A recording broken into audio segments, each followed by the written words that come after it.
வணக்கம். No one fired pellet guns in Delhi.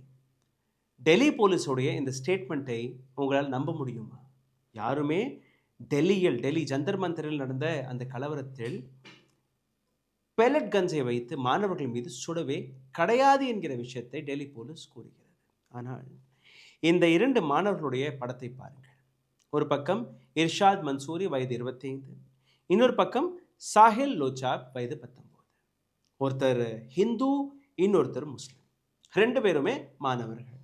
2 பேருமே இந்த நாட்டின் கல்விக்காக, இந்த நாட்டு மாணவர்களுடைய அதிகாரத்திற்காக, உரிமைக்காக அங்க போராட சென்ற நபர்கள். எஜுகேஷன் மினிஸ்டர் தர்மேந்திர பிரதானுடைய ரெசிக்னேஷனை கேட்க போன இந்த நபர்கள். முக்கியமாக சாஹில் கையில் இந்திய தேசிய கொடி இருந்தது. அந்த கொடியை கையில் வைத்திருக்கும் போதே அவர் மீது இந்த குண்டு பாய்ந்திருக்கிறது. இந்த 2 இளைஞர்களுமே அவருடைய படத்தை நீங்க பாருங்கள். அவர்களுடைய உடம்புல இருக்கக்கூடிய அந்த காயங்களை பாருங்கள். டெல்லி போலீஸ் என்ன கூறியது? நாங்கள் எந்த விதமான பெல்லட் ஃபயரும் அங்கே நடத்தவில்லை. ஓகே, நீங்கள் நடத்தவில்லை என்றால் இர்ஷாத் மன்சூரி அவர் கூறக்கூடிய இந்த விஷயத்தை நீங்கள் பார்க்கணும். ஆனால் மருத்துவர்கள் கூறக்கூடிய இன்னொரு விஷயத்தை நீங்கள் கேளுங்கள். சாஹில் 19 வயது இந்த இளைஞர், அவருடைய கண்ணை காப்பாற்றுவதற்கு வெறும் ஒரே ஒரு % தான் சான்ஸ் இருக்காம். 99% அவருடைய கண்ணு போயிருச்சு, காப்பாற்றவே முடியாது. ஒரு கண்ணில் பார்வை போயிருச்சு. டெல்லி போலீஸில் சேர்றதற்காக பரீட்சையெல்லாம் எழுதி அந்த டெல்லி போலீஸ் பரீட்சையும் பேப்பர் லீக். இப்படி நீட் பேப்பர் லீக் நடந்தது, அதே மாதிரி டெல்லி போலீஸோடைய பரீட்சை அதிலும் பேப்பர் லீக் 2025ல் இந்த நபர் கொடுத்திருக்கிறார். ஒரு கண்ணு போயிருச்சு. Now both the boys are in hospital. ஒருத்தர் வீட்டுக்கு வந்திருக்காரு, இன்னொருத்தர் இன்னும் ஹாஸ்பிட்டலில் தான் இருக்கிறார். And they're recovering from surgery operation நடந்திருக்கு. அந்த உள்ளே போன அந்த பெல்லட்ஸ் எல்லாம் டாக்டர்ஸ் எடுத்திருக்கிறார்கள். Delhi police repeatedly they're saying no no no no no 20ஆம் தேதி எந்த விதமான பெல்லட் துப்பாக்கி சூட்டை நாங்கள் நடத்தவில்லை. அப்புறம் இது என்ன? அவங்களா போய் கொட்டிக்கினாங்களா? அவங்க கையில் அந்த பெல்லட் கன் இருந்ததா? எப்படி இது நடந்தது? ஜூலை 20ஆம் தேதி ஜந்தர் மந்தரில் ஆயிரக்கணக்கான மாணவர்கள் காக்ரோச் ஜனதா பார்ட்டியுடைய அழைப்பை கேட்டு அங்கே வந்திருந்தாங்க. நீட் போராட்டம் நாம் அனைவருமே பார்த்தோம். இந்த போராட்டத்தில் கலந்து கொள்ள வந்த இர்ஷாத் மன்சூரி, இவர் மீது இந்த துப்பாக்கி சூடு நடக்கிறது. அங்கே இருக்கக்கூடிய லேடி ஹார்டிங் ஹாஸ்பிட்டல், அங்கே இவரை அட்மிட் செய்கிறார்கள். எப்படி? அதையும் நீங்கள் பார்க்கணும். எதிரில் நின்ற போலீஸ் ஆஃபீஸர்கள் யாருமே இந்த நபரை காப்பாற்றவில்லை. அப்படியே கதறாரு, ரத்தம் கொட்டுன்னு கொட்டுது. துப்பாக்கி சூடு நடத்தி இந்த நபர் மீது தடியடி வேற. பக்கத்தில் இருந்த மற்ற மாணவர்கள், என்னையா ரத்தம் ஊத்துதே, உண்மையான துப்பாக்கி சூடு நடந்துருச்சாங்கிற அந்த பயத்தில் இந்த நபர் அப்படியே பைக்கில் வச்சு தூக்கிட்டு ஓடி இருக்காங்க. பக்கத்துலேயே லேடி இர்வின் ஹாஸ்பிட்டல். அங்கே போய் சேர்த்ததுக்கப்புறம் அங்கேருந்து வந்து பார்த்த டாக்டர்ஸ் அப்படியே ஆச்சரியம். எப்படி இந்த தோட்டாவை பயன்படுத்தினார்கள்? யார் பயன்படுத்தியது? வெளியே வந்து அவர்களால் பேச முடியவில்லை. ஏன்னா அரசாங்கம் அங்கே தானே, பிஜேபியின் அரசாங்கம், மத்திய அரசாங்கம் அங்கே தான் இருக்குது. போலீஸ் சும்மா விடுவார்களா? எந்த டாக்டரும் வெளியில் வந்து பேசலை. பட் அந்த ஸ்லிப்பெல்லாம் நான் உங்களுக்கு காட்டுறேன். டாக்டர்ஸ் கொடுத்த அந்த பேப்பர்ஸ் எல்லாம் இருக்குது. நீங்கள் பார்த்தீர்கள்னா உங்களுக்கு புரிய வரும் எந்த அளவில் டாக்டர்ஸ் இந்த நீங்கள் பாருங்கள். இது வந்து ஹாஸ்பிட்டலில் அட்மிட் ஆன அந்த விஷயங்கள் ஃபோட்டோவோட இருக்குது. அவுட்லுக் வெளிவிட்டிருக்கிறார்கள் இந்த treatment document. How come Delhi police says we have not shot anything? Anyways, இந்த நபர் ஒரிஜினல் நீங்கள் பார்த்தீர்கள் ஜபல்பூர்லேருந்து ஒரு ப்ரைவேட் கம்பெனி குட்காவில் வேலை பார்த்து வர்றார். கனாட் பிளேஸ் 20ஆம் தேதி போராட்டத்திற்கு வரும்போது ஒரு 40-50 மீட்டர் தொலைவிலிருந்து இந்த தோட்டா இவர் வந்து பாஞ்சிருக்கு. இது ஒரு நபருடைய கதை. முகத்தெல்லாம் நீங்கள் பாருங்கள், ஃபோட்டோஸ் எல்லாம் நீங்கள் பார்த்தா தான் உங்களுக்கு புரியும்.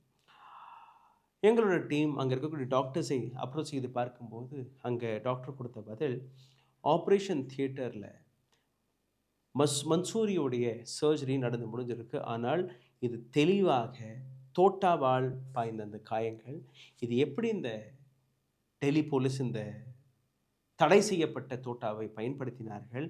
ட்ரீட்மெண்ட் நடக்கிறது. ஆனால் இந்த ட்ரீட்மெண்ட்டுக்கு பின் நிச்சயமாக பல நாட்கள் பிடிக்கும் இவர் அதெல்லாம் ரிக்கவர் ஆகிறதுக்காக. ஏன்னா சாதாரண தோட்டம்னா ஒரு இடத்துல ஓட்ட போட வெளியில் போயிடும். இந்த தோட்டா பல இடங்களில் குட்டி குட்டியாக நீங்கள் எதை பார்க்குறீங்களே அந்த இப்போது இந்த இன்ஜுரியை நீங்கள் பார்த்தீர்கள்னா, I am really worried about this injury will affect my life. I think there needs to be some compensation for my loss. என்னுடைய வாழ்க்கை, அந்த கண்ணை பாருங்கள், அந்த கண்ணு போயிருச்சு. இந்த இன்னொரு பையன் சோஹேல் லாச்சாப், இது எய்ம்ஸ் ட்ரோமா சென்டரில் இந்த பையனை அட்மிட் செய்திருக்கிறார்கள் July 22 doctor RP centre of ஒபெந்தட்டிக் சயின்ஸ் இந்த இடத்துல தான் இந்த நபரை அட்மிட் செஞ்சுருக்காங்க. இவரை ராகுல் காந்தியும் போய் பார்த்துட்டு வந்திருக்கிறாரு. இது இல்லாமல் இங்கே நடக்கிறது. ஜோதி, இது இன்னொரு நபருடைய அம்மா, எல்எம்ஜிசி ஹாஸ்பிட்டலில் இவருடைய மகன் அட்மிட் செய்யப்பட்டிருக்கிறார். மகனை போய் பார்க்க விடலை போலீஸ். இந்த படத்தை நீங்கள் பாருங்கள். அப்படியே ஒட்டுமொத்த முகம், நெஞ்சு எல்லாமே சிதஞ்சு கிடக்கு. பார்க்குறதுக்கு வேணால் உங்களுக்கு புள்ளி புள்ளியாக தெரியும். பட் இதுக்கு உள்ள பால் பேரிங் மாதிரி உள்ள பந்து பந்தாக உள்ளே போய் தோட்டா போய் பாஞ்சிருக்கு. And there is no answer, there is no accountability from the government. மறுபடியும் அந்த ஹாஸ்பிட்டல் டாக்குமெண்ட்டை பாருங்கள். Because Delhi police says, no. We have not used any firearms. We have not done anything. இப்போது இந்த வீடியோ நீங்கள் பார்க்கணும். அந்த தோட்டா பாஞ்ச உடனே அந்த பையனுடைய முகம், அந்த பையனை மாணவர்கள் கூட்டிகிட்டு போகும்போது எல்லாருமே வீடியோ காட்சி பிடித்து கொண்டிருக்கிறார்கள். இந்த வீடியோ நீங்கள் பாருங்கள். எந்த இடத்துல இது அடிபட்டிருக்கு அந்த மேப்பெல்லாம் நான் உங்களுக்கு இப்போ எடுத்து காட்டுறேன். இது சிவம் மேத்யூ. இந்த பெண் மீது ஒரு தோட்டா பாஞ்சிருக்கு. இந்த பெண்ணுடைய லொக்கேஷன் நீங்கள் பார்த்தீங்கன்னா அவுட்டர் சர்க்கிள், அந்த ஜந்தர் மந்தர் கனாட் பிளேஸுடைய அவுட்டர் சர்க்கிள், சப்தர்ஜங் மார்க்லேருந்து நீங்கள் போனீங்கன்னா அந்த இடத்துல இந்த பெண்ணை சுட்டிருக்கார்கள். சாஹேலுடைய ஃப்ரெண்ட் கொடுத்த சோர்ஸ் படி நீங்கள் பார்த்தீர்கள்னா, இந்த பெண்ணை எங்கே சுட்டார்களோ அதிலிருந்து கொஞ்சம் தொலைவில் அவுட்டர் சர்க்கிள் இந்த பையன் மேலேயும் இந்த துப்பாக்கி சூடு நடந்திருக்கு. அதே ரோட்டில் ஒரு சிக்னலை தாண்டி நீங்கள் கொஞ்சம் முன்னாடி போகும்போது ரித்திக் என்கிற இந்த மாணவர், இவர் மீதும் ஒரு தோட்டா. நீங்கள் பார்த்தீங்கன்னா ஸ்கூட்டர்களில் மக்கள் அவர்களை காப்பாற்றக்கூடிய இந்த காட்சிகளை நீங்கள் பார்க்கிறீர்கள். Now you make me understand. இந்த காட்சிகளை நீங்கள் பார்த்தீர்கள்னா, காஷ்மீரில் 2016 ஆண்டு இது போன்ற படங்கள் வெளியானது.